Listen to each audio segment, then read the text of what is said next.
40-15. Sampras leads the fast serve contest for this week. Ivanisevic behind him, and then Wheaton, Beresategi, Rafter, and Becker all over 120.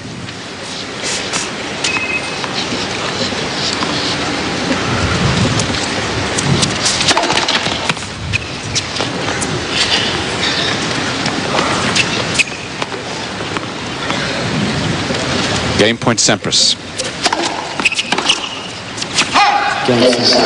Well, it was a very interesting first set. Looked for all the world like Sampras was going to win it easily. Courier made a match of it, but Sampras did win it eventually. 1-love in the second.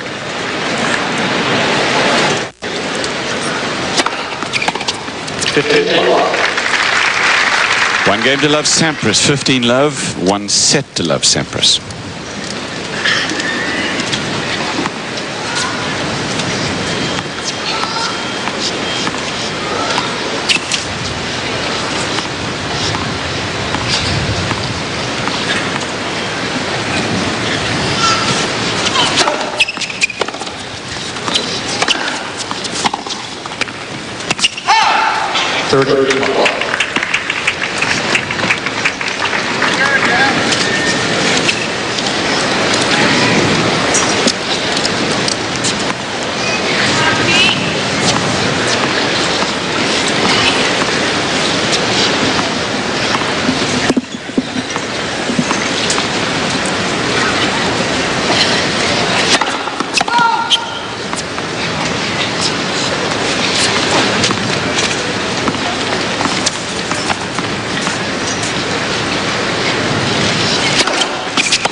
He did it. It's a very low percentage shot, that little chip just over the net. But it worked for him, and it's nice to see when it does. Watch. Well, it forced Sampras to get back, because this one actually, I think, might have hit the tape as it came over. It did hit the tape, so he was off balance. He couldn't get any time to get any stick on the shot. It opened up the court for Courier. Look at this, Courier then. He can just hit that curve ball, the one that comes around. He comes around the outside of the ball and brings it in.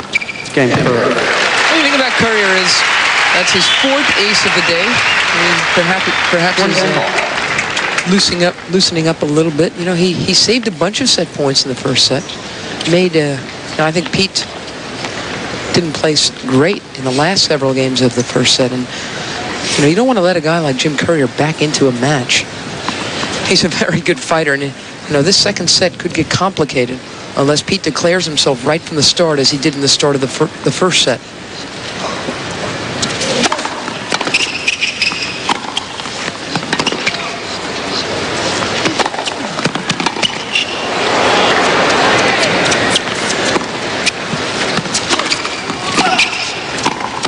Missed it wide.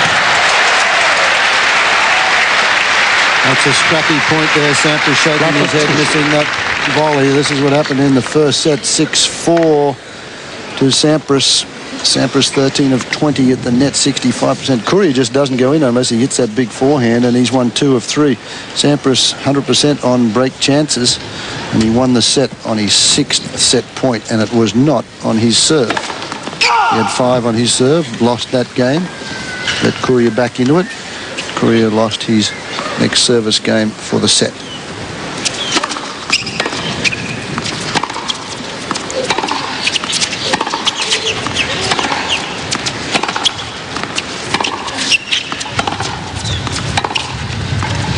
They can nearly play this match on half a court until they get the opportunity like that one, because they're both going into the backhand corner. Sampras not doing too much with Courier's forehand. That's the big shot that hits the winners that he can't get to.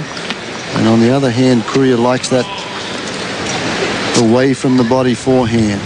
And that goes into Sampras's backhand side. The reason he likes that, because he hits it flat and it goes over the lowest part of the net. Oh, what a save.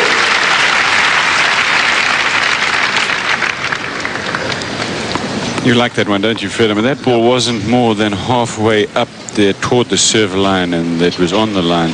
There's just about no way, I don't care how, even if you're a Michael Chang, that you can get to a serve like that. It's so wide. You'd have to have a very long arm. Actually, it was still 100-mile-an-hour serve. He didn't take that much off.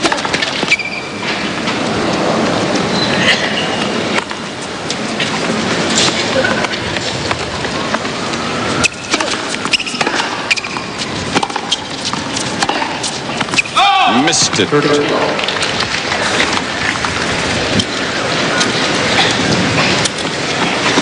A lot of pressure on Curry because he can't miss shots like that, and he has got to hope that Pete misses. You're right about that, Mary. At love 30, you know, he just didn't take his chances again.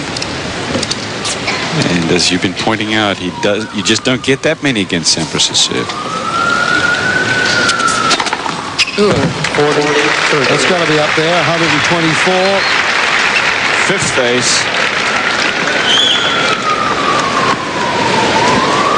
I like what the great sports writer Jim Murray wrote about Pete Sampras in Indian Wells during that event. He said playing Sampras in a 3-set match is like fighting a bobcat in a closet. You don't have too much time to figure out strategy. He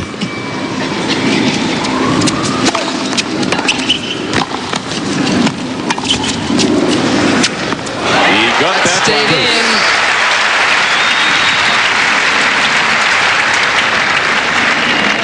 That's the lob that you have to play perfectly because Sampras has a great overhead, but this one played with pinpoint accuracy, just enough topspin to roll it in. And total disguise, Fred. Yep. Sampras had no idea that one was coming. He was so close to the net. Deuce.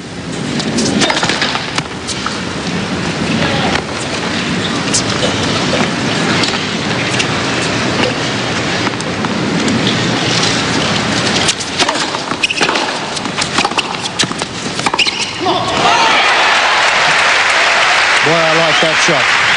That was one where Sampras waited for the return. And watch this. Courier cranks the return. Sampras stays back, goes in on the next shot. That's a good tactic. But look how much time he takes here. Sets himself, doesn't rush it. Just a nice, smooth swing. Doesn't try to overpower that shot. Goes much more for position, and he found it.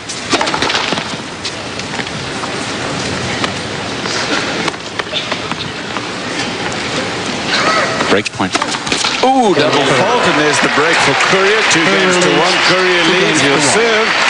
After the players sit down for a minute, we're going to take a break as well. 2-1 Courier. Time. You're watching the Lipton Championships as you see that boat lazily making its way in the background here off Key Biscayne. Beautiful, beautiful area down here on another sensational day. This match is 1 hour old, and it is between Jim Courier and Pete Sampras, both of the USA. As a matter of fact, 3 of the 4 semi-finalists are all from the USA. Jim Grab could have made it 4 out of 4, but Patrick Rafter beat him last night. It's second set action here, 2 games to 1. Jim Courier has got a break to serve. Sampras won the first set 6 games to 4. The Lipton's been going for 10 years. This is the 10th anniversary. It's the first time an Australian has reached the semi-finals at the Lipton. And boy, it's big news back home.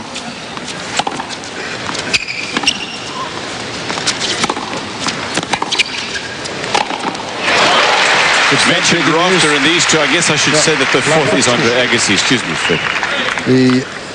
The fact that Rafter is in the semi-finals over here for the first time, Channel 9, the channel that I do Wimbledon with, is taking our coverage live back to Australia tonight. It's the second semi-final will be played this evening here. Key Biscayne, Agassi and Rafter. You can watch that live on the Deuce on ESPN or on a tape delay at midnight Eastern Time here on ESPN.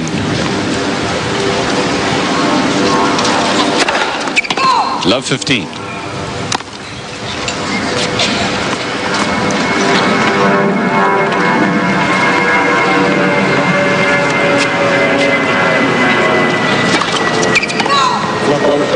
Boy, this is a problem that Courier's had. He's able to break the Sampras serve and then goes around and loses his own. And this just is a little bit of lack of confidence. He has got a good high percentage of first serves in, just short of 70% at this stage. But he's double faulted too much. And Pete's service percentage continues to be below 50. I mean, so he's got a chance. He's breaking. He's got to hold. It's what we were saying earlier.